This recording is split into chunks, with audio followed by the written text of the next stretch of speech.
Welcome to all of you in Lakshya online classes. हम लोग matrix का रिवीजन कर रहे थे और उसमें कल हम लोगों ने एक्सरसाइज 3.2 एनसीईआरटी से फिनिश कर दी थी। एक एक चीजों के कॉन्सेप्ट आपको यहाँ पे कायदे से समझाए गए और क्वेश्चंस करके भी बताए गए। आज हम लोगों को अपना अगला टॉपिक पढ़ना है मैट्रिक्स का 3.2 तक हो गई रही थी अपनी। हम लोगों को 3.3 करनी है। 3.3 में सबसे पहला कॉन्सेप्ट जो है ट्रांसपोज ऑफ अ मैट्रिक्स का आता है। मल्टीप्लिकेशन तक शायद किसी को कोई दिक्कत ना हो, सारी चीजें क्लियर हो गई। ट्रांसपोर्ट ऑफ अ मैट्रिक्स को जरा देखिए किस तरीके से हम लोग करते हैं।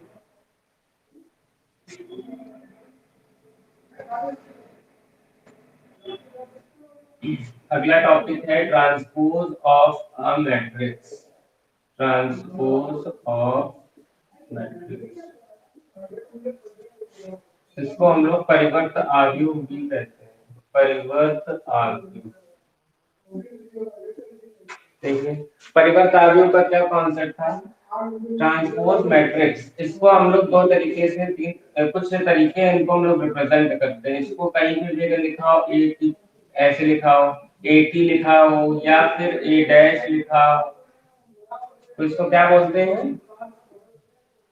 परिवर्त बोलते हैं। कहीं पर अगर ए के ऊपर डैश लगा है तो आप तुरंत समझ जाएंगे ये परिवर्त के लिए बोल रहा है। परिवर्त का मतलब क्या है वो भी समझ में आने वाला है। और कहीं पे ए के ऊपर टी लिखा है तब भी आप समझ गए कि मैट्रिक्स ए का ट्रांसपोज वो चाहता है। ये बात आपको पता है क्योंकि जब आपको कॉन्सेप्ट पता होगा क्वेश्चन आप अपने आप से लगा लेंगे। तो ट्रांसपोज ऑफ मैट्रिक्स में परिवर्त आव्यूह ए डैश और ए की पावर टी हो गया। अब इसका मतलब क्या है परिवर्त का? जब कभी भी हम ट्रांसपोज मैट्रिक्स निकाल रहे होते हैं, ट्रांसपोज ऑफ अ मैट्रिक्स कभी भी अगर हम पता कर रहे होते हैं तो हमारा काम होता है रोज चेंजेस इनटू कॉलम। रोज चेंजेस इनटू कॉलम मतलब रो को हम कॉलम में बदल देते हैं, पंक्तियों को स्तंभ में बदलते हैं। पंक्तियों को स्तंभ में बदलना होता है और इसके अलावा कॉलम चेंजेस इनटू रो,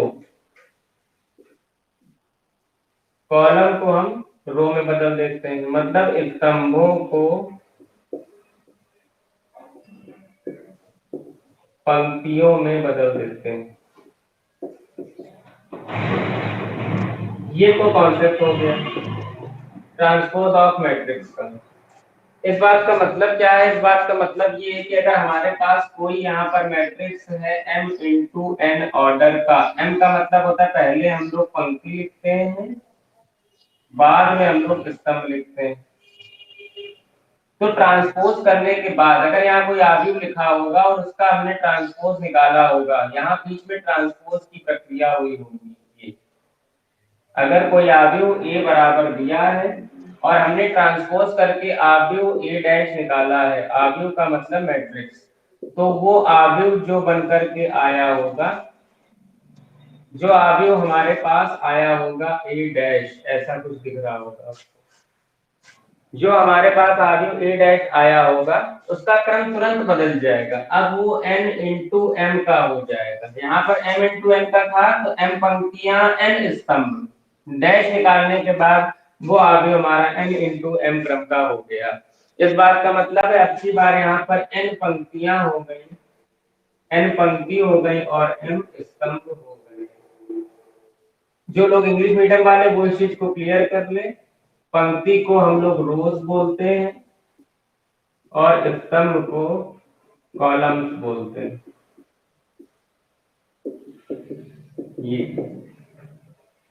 यही ट्रांसपोज ऑफ मैट्रिक्स का कॉन्सेप्ट था। ये रिप्रेजेंटेशन था, किस तरीके से हम रिप्रेजेंट करते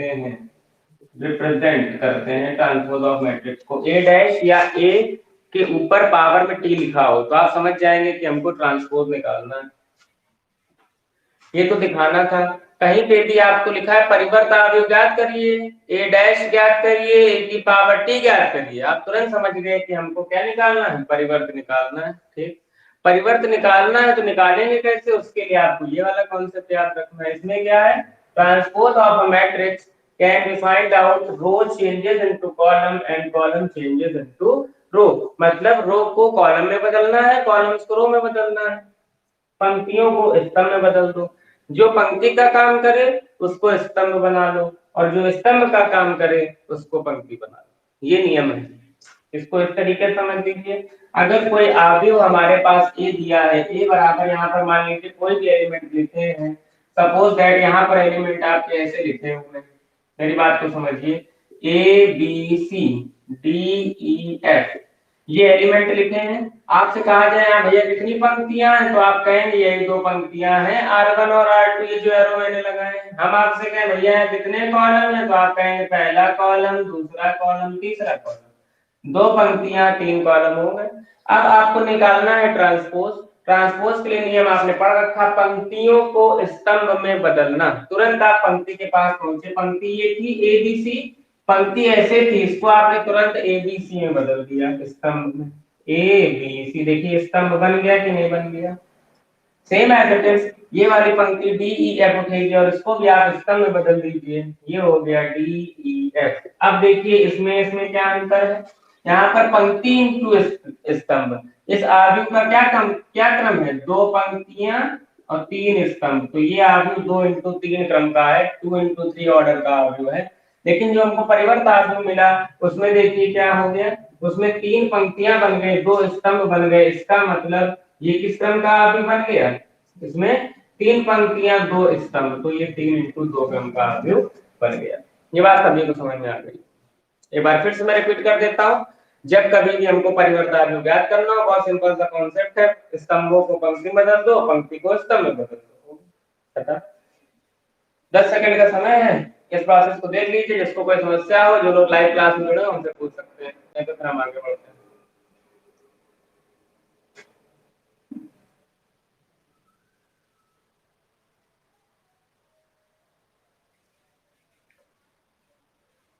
चलिए सभी को समझ आ गया। अब जरा कुछ प्रॉपर्टीज समझिए इसकी।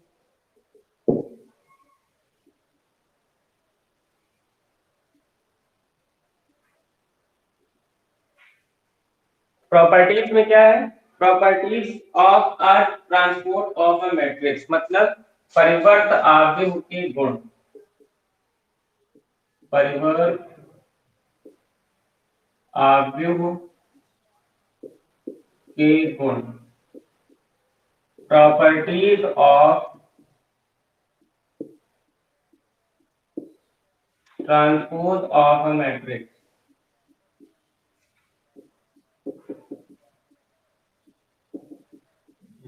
इस चीज को समझिए। सबसे पहली प्रॉपर्टी हमारे पास आती है ए डैश का डैश, ए डैश का डैश इक्वल टू ए। इस बात का क्या मतलब है, ए डैश के डैश को हम ए के बराबर कहते हैं। इसका मतलब अगर ए कोई आव्यूह था, उसका हमने डैश निकाला, डैश का मतलब भाई परिवर्त कर दिया, चेंज कर दिया, रो को कॉलम में, कॉलम को रो में। अगर ए का डैश निकाला और फिर जो डैश आया उसका वापस से एक बार डैश निकाल दिया, तो किसके बराबर हो जाता है, खुद अपने आव्यूह ए के बराबर हो जाता है। ये हमारी पहली प्रॉपर्टी थी। दूसरी प्रॉपर्टी ए प्लस बी का डैश, 2 आव्यूहों के जोड़ का परिवर्त उनके अलग अलग परिवर्तों के योग के बराबर होता है। ये 2 आव्यूह है ए और बी, इनका सम निकाला, उसका ट्रांसपोज किया, वो क्या आएगा, उन दोनों के इंडिविजुअल ट्रांसपोज के इक्वल होता है। उन दोनों का अलग अलग निकालो, दोनों आव्यूहों का ट्रांसपोज, इसको और इसको उनको जोड़ दो तो फाइनल रिजल्ट आ जाता है। ये भी आप देख लेंगे, प्रॉपर्टी आएगी वेरीफाई करने के लिए। तीसरे नंबर पर के ए डैश इक्वल टू के ए डैश के बराबर होता है। अगर कोई कांस्टेंट किसी आव्यूह में लगा है, अगर किसी कांस्टेंट का गुणा किसी आव्यूह के साथ हुआ है, तब उसका परिवर्त निकाला गया है, तो उस परिवर्त को बाहर निकालने पर के ए डैश हो जाता है। मतलब उस परिवर्त को बाहर निकालने, सॉरी उस परिवर्त बोल रहा हूँ, उस कांस्टेंट को बाहर निकालने तो वो ए डैश के बराबर हो जाता है।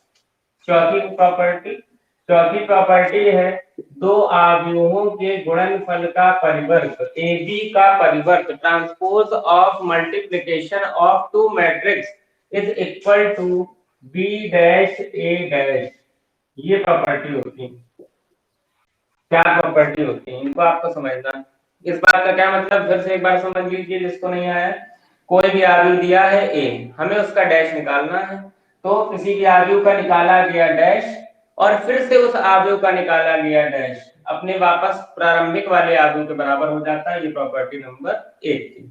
इसी तरीके से दो आव्यूहों के जोड़ का परिवर्त a प्लस बी का डैश, दो आव्यूहों को जोड़ा, जब आपने उसके डैश को देखा तो दो आव्यूहों के जोड़ का डैश उन दोनों के अलग अलग पर्टिकुलरली इंडिविजुअली उन दोनों के सम के डैश के इक्वल था। दूसरी प्रॉपर्टी।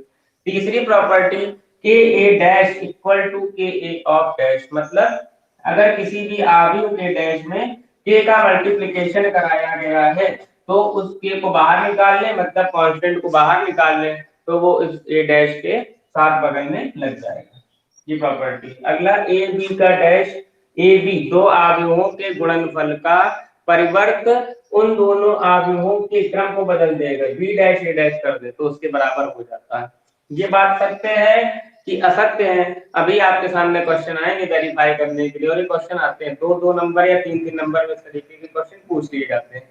अब आप कहेंगे भैया आप हमेशा कह देते हैं कि मल्टीप्लिकेशन भी आता है 2 नंबर में, ऐड भी आता है 2 नंबर में, तो क्या पूरा पेपर आव्यूह से बन जाता है क्या? नहीं, पूरा पेपर आव्यूह से नहीं बनता। हो सकता है 2 नंबर में वो मैट्रिक्स मल्टीप्लिकेशन का क्वेश्चन डाल दे या फिर यहाँ का क्वेश्चन डाल दे, तो आप मना तो नहीं कर दोगे कि हमने वो पढ़ा था यहाँ वाला नहीं पढ़ा। तो हमको टॉपिक सारे क्लियर करके रखने हैं, चाहे वहां का क्वेश्चन है चाहे यहाँ का क्वेश्चन है। तो इसको देख लीजिए, फिर ये बातें सत्य है कि असत्य है, इनको अभी हम लोग सिद्ध करेंगे क्वेश्चन के माध्यम से।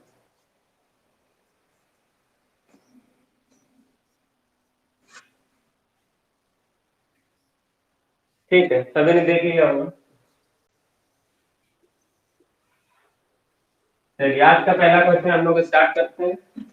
पहला क्वेश्चन है एग्जाम्पल नंबर 20। जिसके पास बुक है वो अपनी बुक में देखता चलेगा। एग्जाम्पल नंबर 20, एग्जाम्पल नंबर 20 में लिखा है if A equals to, if A equal to 3 4 √3 2 2 0, A ये दिया हुआ है, बी इक्वल टू 2 1 -1 2 2 4, ये लिखा हुआ है। वेरीफाई दैट, हमको वेरीफाई करना है। वेरीफाई दैट नंबर 1 पे पहला पॉइंट लिखा है, आप वेरीफाई करके बता दीजिए कि क्या ए डैश ए के बराबर है, ए डैश का डैश ए के बराबर। जो बात अभी हमने लिखी थी वही बात क्वेश्चन हमसे प्रूव कराएगा, भी करेंगे। दूसरे नंबर पे ए प्लस बी का डैश अलग अलग दोनों डैश के सम के इक्वल है कि नहीं ये बताना है। और तीसरे नंबर पे हमको बताना है के B of whole dash equal to K B dash के इक्वल होगा कि नहीं, जहां पर के एक कांस्टेंट है, के इज कांस्टेंट। जो बातें मैंने प्रॉपर्टीज में लिखी थी वही ये क्वेश्चन हमसे अपनी यहाँ करवाना चाहता है। आप लोग समझने का प्रयास करिए, कुछ भी नहीं है, केवल अपने कॉन्सेप्ट को पकड़िए, वहीं से शुरू हो जाइए। पहला नंबर करते हैं। पहले नंबर पे हमको लाना है ए डैश का डैश ए के बराबर। ठीक है, हल करते हैं इसको। जब हम इसको हल करने चले, सबसे पहले हमने लिखा ए है क्या अपना, ए तो सवाल में लिखा है 3 4 √3 2 2 एंड 0, ये तो ए हो गया। हमको लाना क्या है ए डैश, पहले ए का डैश निकालना है सिंगल, तो पहले ए का डैश निकाल लेंगे। ए का डैश आएगा 3 √3 2। यही क्यों आया, आपको भी नियम बताया गया था, जो पंक्ति है जो लेटा है उसको तुरंत खड़ा कर देना है, सीधी आसान भाषा में। ये देखिए ये ऐसे है, इसको हमने तुरंत वर्टिकली कर दिया, 3 √3 2 है और 4 2 0, ये आ गया ए डैश। लेकिन अभी हमें यहीं पे नहीं रुकना है, हमको ए डैश का भी डैश निकालना है। तो अभी ए डैश आ गया, बगल में हम ए डैश का डैश निकालेंगे। जरा देखिए ए डैश यही है, तो इसका फिर से एक बार डैश निकालना है, फिर वही प्रक्रिया, फिर से क्या, जो 3 और 4 ऐसे हैं इनको आप तुरंत ऐसे कर दीजिए, 3 4 √3 2 2 0। जिसको डैश निकालने में कंफ्यूजन हो रहा है एक बार फिर आसान भाषा में समझिए। ये क्वेश्चन लिखा था, आपको डैश निकालना है इसका, ये ऐसे लिखा है, बस आप याद रखो केवल एक नियम, जो ऐसे लिखा होगा उसको तुरंत हम ऐसे खड़ा कर लेंगे। देखिए 3 √3 2 ऐसे लिखा था, इसको लेके आए तुरंत ऐसे हमने यहाँ खड़े कर दिए। 3 √3 2 4 2 0 ऐसे लिखा था, इसको तुरंत हमने ऐसे किया, ये वापस 4 2 0 हो गया पहली बार। फिर इसका भी डैश निकालना है तो ए डैश का डैश देखिए बगल में निकालना है, जो लेटा है वही नियम, जो ऐसे है उसको तुरंत ऐसे कर दिया। 3 और 4 ऐसे था तो ऐसे हो गया, √3 2 ऐसे था तो ऐसे कर दिया, हो गया। 2 0 ऐसे था तो ऐसे हो गया। अब जरा इसको देखिए और सवाल में देखिए ए, वो तो बात तो सेम हो गई क्योंकि यही तो सवाल लिखा है, यही तो ए की वैल्यू है, ये जो लिखा है यही ए की वैल्यू, तो ए डैश ऑफ डैश किसके इक्वल, ए के इक्वल। प्रूव्ड, पहली बात तो अपनी प्रूव हो गई, बहुत आसान सी बात थी, ये सबको समझ में आ गया होगा। इसको अगर देख लिया है तो 10 सेकंड का समय दे रहा हूँ, देख लीजिए चलाने को।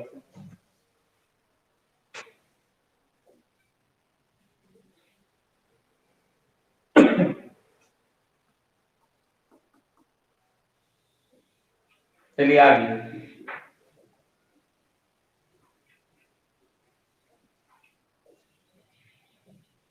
ए डैश का डैश ए के इक्वल है। अब इसके बाद ए प्लस बी का dash, A dash plus B dash के इक्वल है कि नहीं, इस बात को प्रूव करना है। दूसरा नंबर उठाया हमने, वो ये करवा रहा है दूसरे नंबर में कि ए प्लस बी का dash A dash plus B dash के इक्वल है कि नहीं।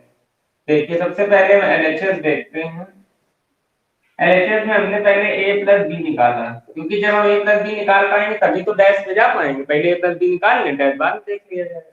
ए प्लस बी निकालने के लिए ए और बी को जरा जोड़िए, तो ए रखा 3 4 √3 2 2 0 प्लस बी, बी रखा 2 1 -1 2 2 एंड 4।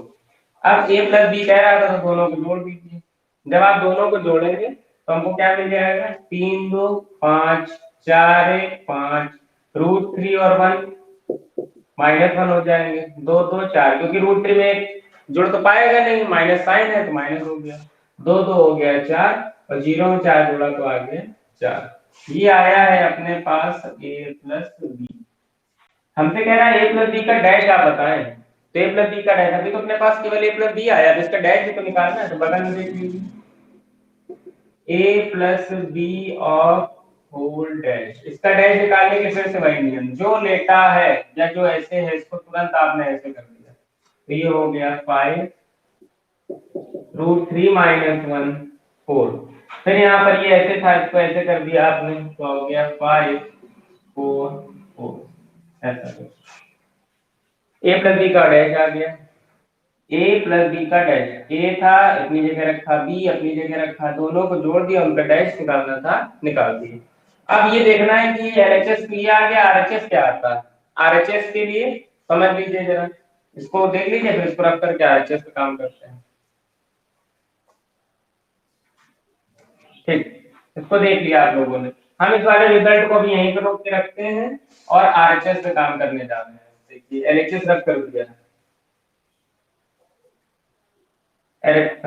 आरएचएस, इसको राइट हैंड साइड बोलते हैं, ए डैश प्लस बी डैश। देखिए ए डैश, ए का डैश देखिए यहाँ सीधे ए के डैश को चाहता है बी के डैश के साथ जोड़ना, तो पहले ए डैश तो पता करो तभी तो बी डैश के साथ जोड़ोगे, तो ए का डैश पता करने का तरीका फिर से ये ऐसे इसको ऐसे कर दिया, 3 √3 2 4 2 0, यहाँ से देख करके बंद कर दिया, प्लस बी डैश, बी ऐसे है इसको ऐसे कर दिया, 2 -1 2 1 2 4, इनको जोड़िए फाइनलाइज करके क्या आएगा, 3 में 2 जोड़ेंगे तो 5, √3 में एक जुड़ेगा नहीं लेकिन √3 -1 तो मिलेगा, 2 2 हो जाएगा 4, 4 1 हो जाएगा 5, 2 2 हो जाएगा 4, 0 4 हो जाएगा 4। ये बात देखिए बहुत आसान था, प्रत्येक अवयव अपने संगत स्थान वाले अवयव से जुड़ जाता है, तो 3 2 5 √3 -1 हो गया, 2 2 4 हो गया, 4 1 5 हो गया, 2 2 4 हो गया, 0 4। अब इसको देखिए और इसको देखिए, दोनों बातें हमें सेम दिख रही हैं, ये हमारा आया है ए डैश प्लस बी डैश, और बगल में आपके सामने लिखा है ए प्लस बी का होल डैश। इस बात का मतलब है कि जो ऊपर बोल रहा है ए प्लस बी का डैश अलग अलग दोनों के डैश के इक्वल होता है, तो हाँ वो बात सत्य है, क्योंकि अभी आपने देख लिया कि हाँ ये है, प्रूफ हो गया। ऐसे करना है, समझ आ गया होगा सभी को। इसको देख लीजिए फिर अगला वाला करते हैं।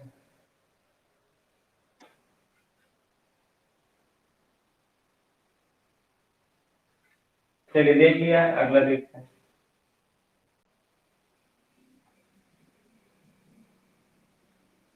इसी में थर्ड पार्ट कह रहा था के बी का whole dash equal to K B dash के बराबर है कि नहीं। इसको करने के लिए पहले के बी को निकालो, क्या कह रहा है क्वेश्चन, के बी निकालो तब उसका डैश निकालो। इन चीजों को समझते चलिए, छोटी चीजें हैं लेकिन आपको समझना पड़ेगा। के बी निकाल के तब डैश निकालना, तो पहले के बी पता होना चाहिए। के बी के लिए बी को उठाया और के मल्टीप्लाई को कर दिया, के को अंदर भेज दीजिए ऐसे, टू के माइनस के फोर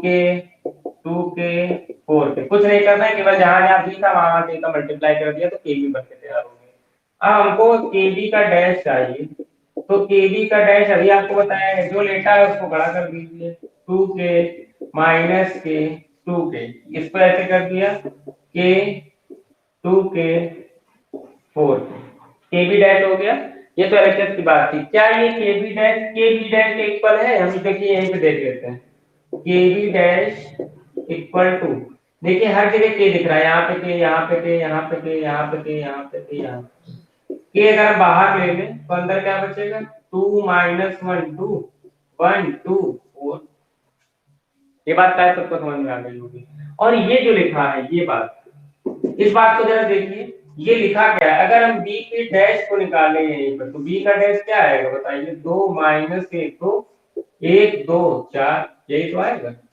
इस बी के डैश को अगर हम निकालें तो यही लिख लेंगे। और ये देखिए ये क्या लिखा है, ये पूरा आव्यूह के बी का होल डैश इक्वल टू के, और ये तो अभी आपने देख लिया कि ये तो खुद ही बी डैश लिखा हुआ है, तो के बी डैश, यही बात हमको प्रूव करके लानी थी कि के बी का whole dash K B dash के इक्वल है या नहीं, तो इस बात को हम प्रूव करके देगा। सभी को आ गया होगा, देख लीजिए। चल आगे बढ़ते हैं।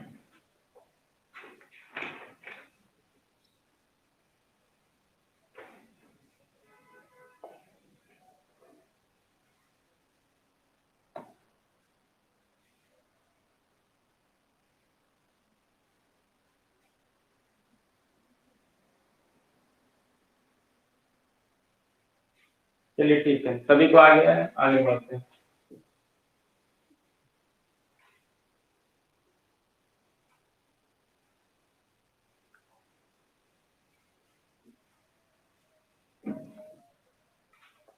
Example number 21। एग्जाम्पल नंबर 21 में लिखा है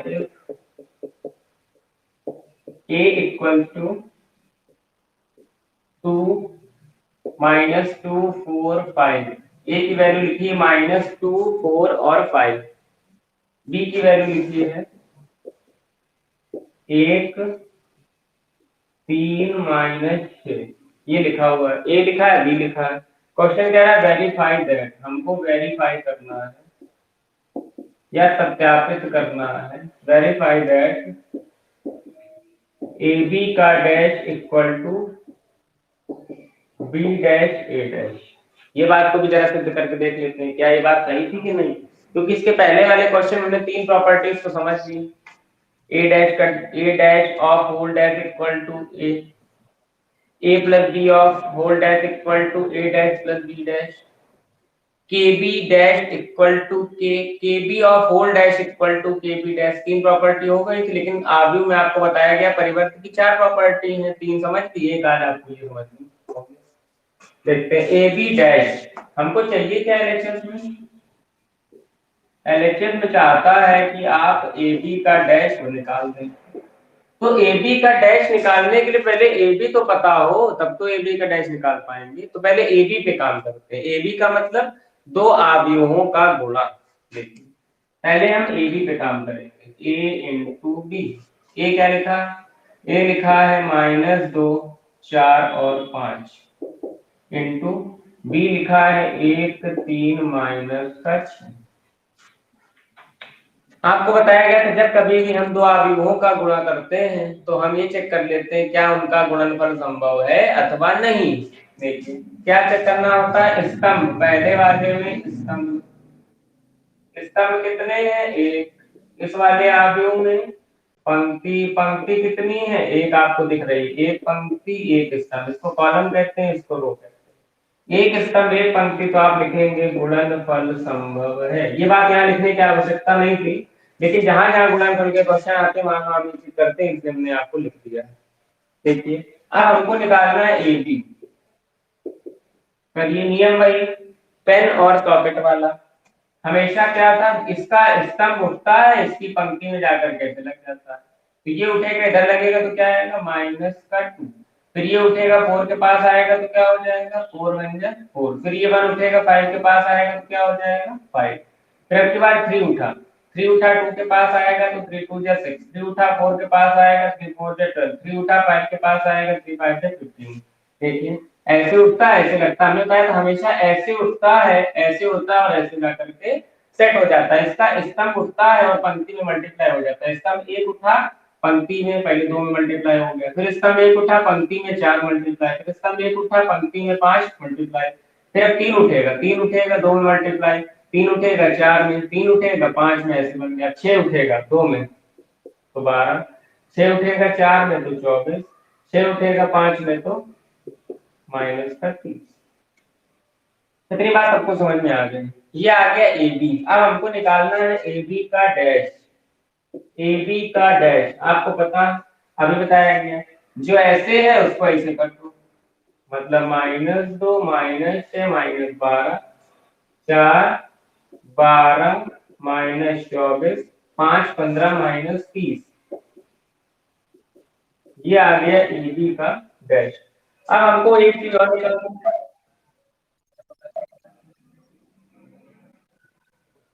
-2 -6 12, 12 है पॉजिटिव। -2 -6 12, 4 12 -24, 5 15 -30। ए बी डैश अपने पास आ गया है। अब हमको निकालना है B dash A dash. B dash A dash निकालते हैं, जरा इसको देख लीजिए। तो बी डैश ए डैश निकालें।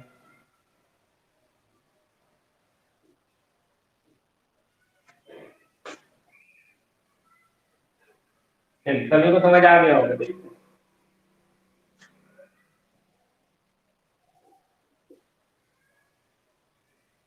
एलएचएस का काम खत्म और ये यहाँ पे लिखा हुआ है। अब हमारा काम है आरएचएस को निकालना। आरएचएस में क्या चाहता है वो?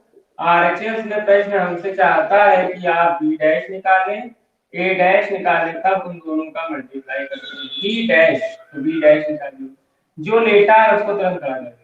1 3 -6, ये हो गया बी डैश इनटू ए डैश। ए ऐसे था तो ऐसे कर दीजिए, चेंज कर दीजिए, क्या होगा -2 4 और 5। लेटा है तो खड़ा, लेटा है खड़ा, लेटा है खड़ा, 2 4 5। कुल मिलाकर जो यहाँ पे क्रम दिख रहा होता है उसको बदल देते हैं। बस ये ऐसे दिख रहा था तो उसको ऐसे कर दिया, ये ऐसे दिख रहा था तो उसको ऐसे। बहुत आसान सी बात। स्तंभ पंक्ति में, पंक्ति स्तंभ। B dash A dash equal to, multiply कराइए उसी नियम से। ये पहले जाएगा 1 के पास, 2 उठा 1 के पास गया तो -2, 2 उठा 3 के पास जाएगा तो -6, 2 उठा 6 के पास जाएगा तो 12। अब 4 उठेगा, 4 उठेगा 1 के पास जाएगा तो 4 बन जा 4, 3 के पास जाएगा 4 3 जा 12, 4 6 जा 24 माइनस का। अब 5 उठेगा, 5 उठेगा 1 के पास जाएगा 5 1 5, 5 उठेगा 3 के पास जाएगा 5 3 15, 5 उठेगा 6 के पास जाएगा तो 5 6 30। अब ये देखिए, और जो आप ये निकाल चुके थे ये देखिए, B dash A dash A B dash के बराबर आपको दिख गया। तो आपने यहाँ लिखा so that ए बी का dash equal to B dash A dash, hence proved. इसको आप लिख सकते हैं इति सिद्धम। देख लीजिए फिर आगे बढ़ते हैं।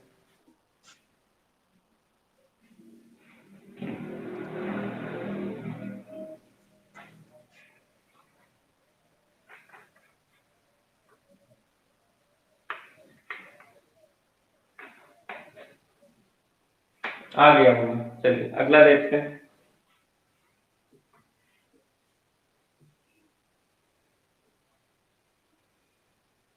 अगले टॉपिक का नाम डालिए सममित आव्यूह तथा विषम सममित आव्यूह, symmetric matrix and skew symmetric. Important question, मतलब इंपॉर्टेंट टॉपिक माना जाता है अपने आप में। ये सीबीएसई के लिए काफी इंपॉर्टेंट टॉपिक है। अब चूंकि हमारे पैटर्न में है, सिलेबस में, तो हमको देखना पड़ेगा। सभी लोग डालेंगे हेडिंग सममित आव्यूह। एक एक क्वेश्चन बताता चलूंगा मैं सभी का। सममित आव्यूह तथा दूसरा है विषम सममित आव्यूह। विषम सममित आव्यूह समझते हैं जरा इसके कॉन्सेप्ट को। ये है क्या सममित आव्यूह, विषम सममित आव्यूह? इसको इंग्लिश में बोलते हैं सिमेट्रिक मैट्रिक्स, और इसको बोलते हैं स्क्यू सिमेट्रिक मैट्रिक्स।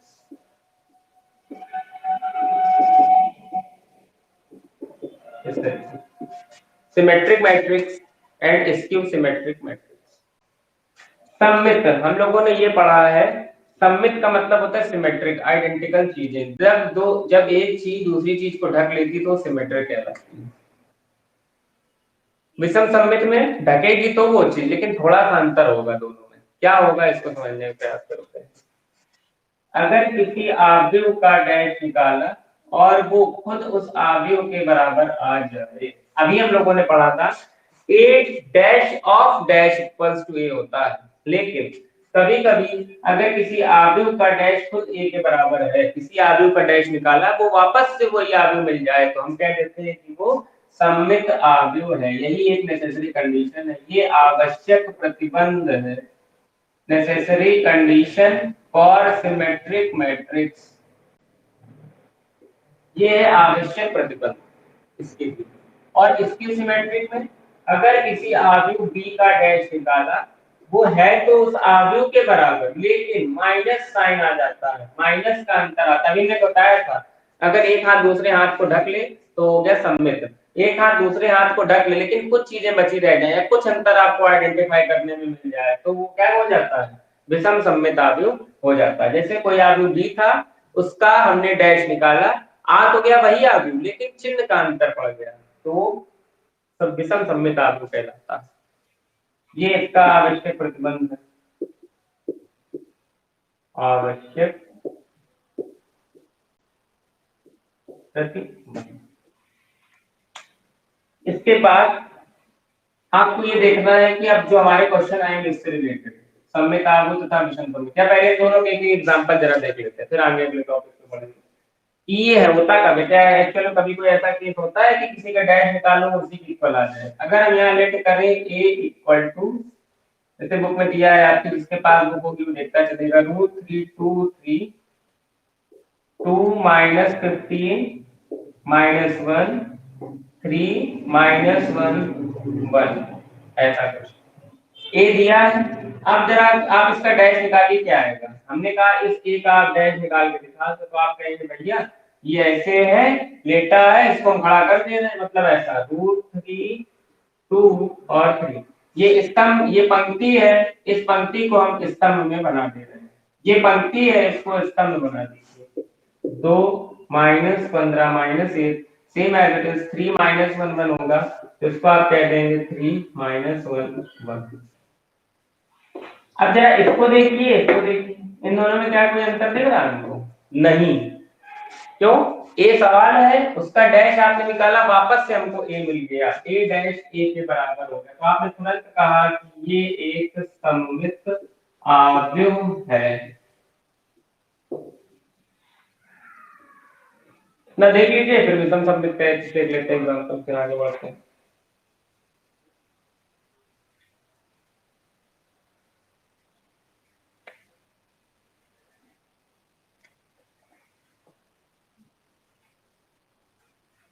चलिए सभी को समझ आ रहा होगा। अब देखिए विषम सममित का एक देख लीजिए एग्जाम्पल।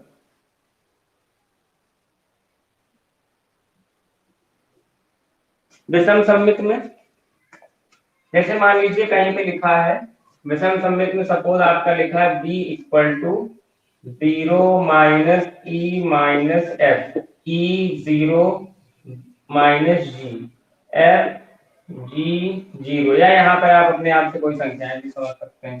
अब इसका डैश निकालिए जरा। इसका डैश निकालेंगे तो आप कहेंगे 0 ई एफ, इधर ई 0 माइनस ई 0 जी माइनस एफ माइनस जी 0। कुछ कठिन नहीं है, बस आप कॉन्सेप्चुअल तरीके से चीजों को समझने का प्रयास जरूर करिए। हारा वही लड़ा नहीं, ये बात ध्यान रखिए।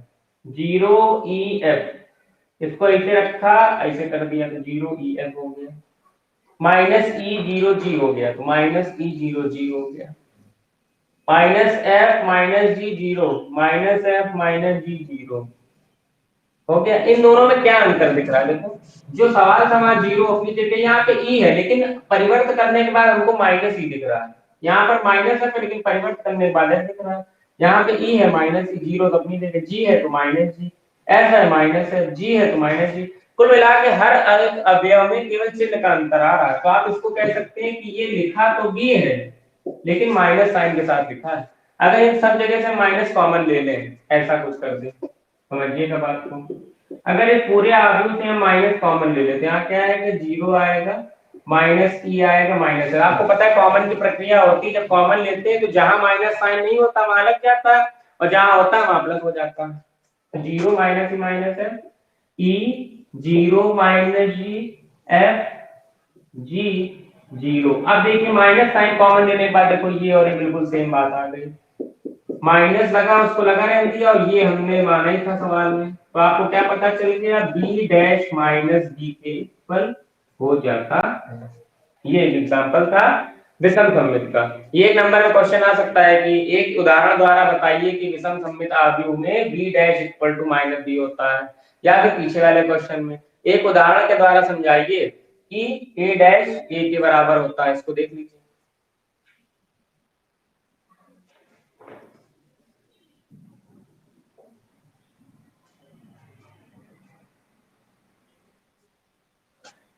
चलिए सभी को समझ आ गया होगा, और आज की क्लास का टाइम भी हो गया। हमने आपसे पहले दिन कहा था कि जब भी हम लोग लाइव क्लास पढ़ेंगे तो हम लोग 35 मिनट से 40 मिनट तक की क्लास लेंगे, क्योंकि पॉसिबल नहीं होता लाइव क्लास में 1 घंटे की क्लास लेना। फिर भी मैं यहाँ पे कॉन्सेप्चुअल चीजें आपको टॉपिक वाइज बताते चल रहा हूँ, क्वेश्चन भी बता रहा हूँ अपनी, जहाँ तक हर संभव मदद हो रही है मैं आपको पहुंचा रहा हूँ। इसके साथ ही साथ हम लोग कल देखेंगे इसी का अगला क्वेश्चन देखेंगे कि इसमें एक आव्यूह है उसको जोड़ और घटाने के रूप में कैसे दिखाते हैं सममित और विषम सममित में। जब सममित और विषम सममित कैसे दिखाना है वहां पे, तो इन्हीं दोनों कॉन्सेप्ट का वहां पे यूज करेंगे। तो आज आप लोगों का काम है कि ये जो बताया है, जितना टॉपिक आज बताया है इसको अच्छे से करिए। फिर आगे कल हम 5 नंबर के क्वेश्चन की बात करेंगे सममित और विषम सममित आव्यूह के जोड़ के बारे में। फिर इसके बाद अगर संभव होगा तो कल ही हम एलिमेंट्री रो ऑपरेशन भी सिखा देंगे, प्रारंभिक संक्रियाओं द्वारा इनवर्स को ज्ञात करना। हालांकि जो बच्चे 2021 में पेपर देने वाले थे, अभी तो पेपर नहीं है कोरोना पैंडेमिक की वजह से, तो उनके में प्रारंभिक संक्रिया शायद हट गया था, शायद क्या 99% नहीं पूछा जाने वाला था। लेकिन अभी हमारे पास समय है और हम चीजों को कायदे से पढ़ ही रहे हैं, तो यहाँ पर हम आपको प्रारंभिक संक्रिया सिखा देंगे। प्रारंभिक संक्रिया में आपको 3 ऑर्डर का क्वेश्चन, मतलब 3 into 3 का क्वेश्चन है, और 2 into 2 का क्वेश्चन, 1 या 2 जितने भी संभव हो पाएंगे आपको यहाँ बता दिए जाएंगे। क्योंकि अभी तक इनवर्स निकालना हमको केवल उससे आता था, सहखंडजों से बना आव्यूह, फिर परिवर्त आव्यूह, ऐसे करते थे हम लोग। A inverse equals to adjoint A upon mod of 1, ये वाले तरीके से। लेकिन क्वेश्चन में प्रारंभिक संक्रिया आती है और अपने आप में थोड़ी क्रिटिकल समस्या मानी जाती है, जबकि है नहीं ऐसा कुछ, तो उसको हम लोग देखेंगे कल। पहले हम लोग इसके बेस्ड क्वेश्चन देखेंगे, फिर आगे प्रारंभिक संक्रिया अगर हो सके, अगर समय बचेगा तो हम लोग उस पर बात करेंगे। तो आप लोगों को इतना काम करना है। Good luck to all of you, thanks for watching this video.